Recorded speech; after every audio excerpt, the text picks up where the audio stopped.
Assalamu aleykum, hər vaxtınız xeyir əziz izləyicilər. Bugünkü video konseptimiz BMW F10 Kuzo 5 seriyası olacaq.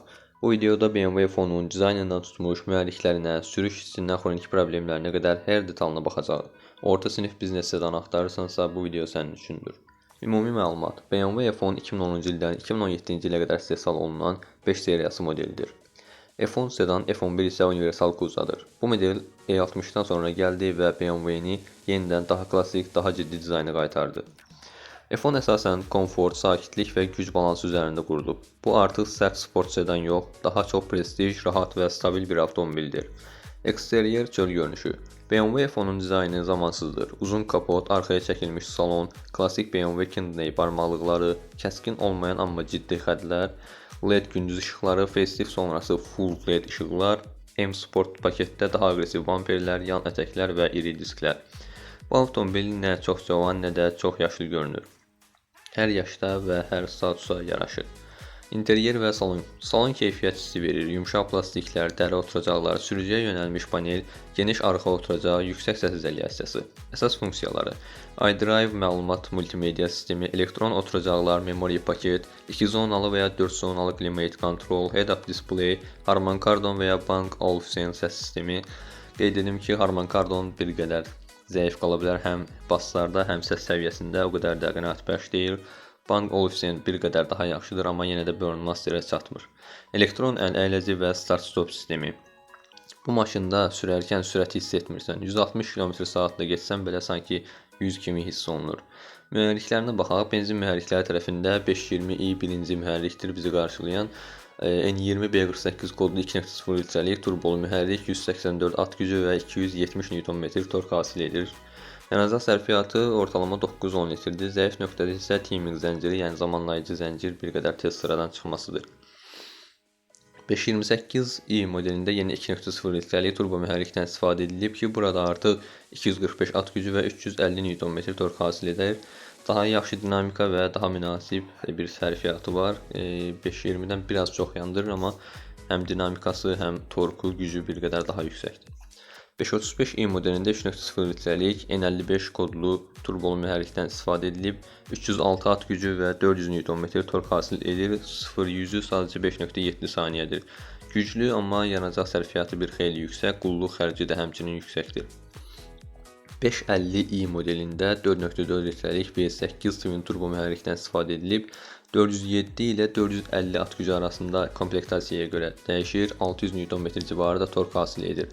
Çox sürətli avtomobildir. Zəif cəhəti olaraq mühərriyin istilik problemini və yağ problemini deyə bilərəm ki, yüksək kilometrajlarda artıq müəyyən qədər yağ yemələrlə qarşılaşmaq mümkündür. Dizel tərəfində yenə birinci model 520D modelidir. 2.0 litrəlik dizel mühərrik 184 at gücü və 380 Nm tork hasil edərkən yanacaq sərfiyyatı sadəcə 6-7 litrdir. Ən populyar variantdır. Zəif nöqtəsi yenə də timing zənciridir ki, N47 kodlu mühərrik yenə zamanlama zəncirində bir qədər problem yaşayır. 525 və 530D modelləri hər ikisində 3.0 litrəlik dizel mühərrikdən istifadə edilib. 525-də 204 at gücü və 450 Nm tork hasil edərkən 530 modelində 260 at gücü və 560 Nm tork hasil edilir. Çox balanslı və uzun ömürlü bir mühərrikdir. 535D modeli biturbo dizel mühərrik. Bu dəfə artıq turbodan biturbo sistemə keçid edilir. Bilməyənlər üçün deyim ki, biturbo sistem dedikdə 2 və ya daha artıq fərqli turbonun istifadə olunması nəzərdə tutulur. Yəni bu avtomobildə 2 ədəd turbo var, biri aşağı, biri yüksək dövrlər üçün. Bu sayədə turbo həm daha tez dolur, həm də yüksək dövrlərə qədər gücü davam etdirə bilir. 313 at gücü, 630 Nm tork hasil edir. Benzin kimi sürət, dizel kimi sərfiyyat təqdim edə bilir. Sürüş hissi. BMW F10 çox stabil, sükan dəqiqdir, amma E60 qədər sərt deyil, uzun yolda ideal, şəhərdə iri ölçülər bir qədər hiss olunur, arxa ötürücü və X-Drive variantları var. Bu maşın drift üçün yox, sürətli və rahat yol avtomobili üçündür. Sürət qutularına baxaq. 8 pilləli ZTF avtomat sürətlər qutusu çox etibarlıdır, vaxtında yağ dəyişdən problemsizdir, amma yağı bir qədər geciksə ciddi problemlər verə bilir və həmçinin manual versiyası da var, amma çox nadir modellərdə manuallı görmək mümkündür. Xroniki problemlərinə baxaq. N20 və N47 mühərriklərində timing zənciri bayaq dediyim kimi tez problem çıxarır. Elektroniki xırda xətaları var. Şüşə qaldırıcılar olsun, memori paket olsun. Salondakı elektronika o qədər də güclü deyil. Xüsusilə ili köhnə olan avtomobillərdə müəyyən problemlər ola bilər. Hava askısı olan versiyalarda, yəni pnevmatik askı sistemi ilə təchiz edilmiş versiyalarda bu askı sistemi tez-tez problem çıxara bilər. Həmçinin ZTF qutu yağ dəyişilmədikdə, bir qədər gecikdikdə ciddi problemlərə səbəb olur və həmçinin daha bir xronik zəif cəhəti də start-stop sisteminin akkumulatoru çox tez bitirməsidir. Amma baxımlı maşın alınsa, uzun müddət rahat istifadə oluna bilər. F10 ümumilikdə o qədər də problemli bir maşın sayılmır. BMW F10 komfort sevənlər üçün, status və prestij axtaranlar üçün, uzun yol sürənlər, həm güclü, həm rahat deyənlər üçündür. Əgər sərt sport istəyirsənsə 3 seriyası, əgər maksimum komfort istəyirsənsə 7 seriyası, ortası lazımdırsa BMW F10.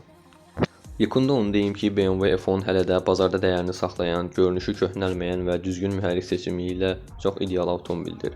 Əsas məsələ baxımlı nümunə tapmaqdır. Ölkəmizdə də 25-35 min manat arası satılır. Çox yaxşı vəziyyətdə olan, mühərrik həcmi yüksək olanlar maksimum 40 minə yaxın bir qiymətdə görə bilirik.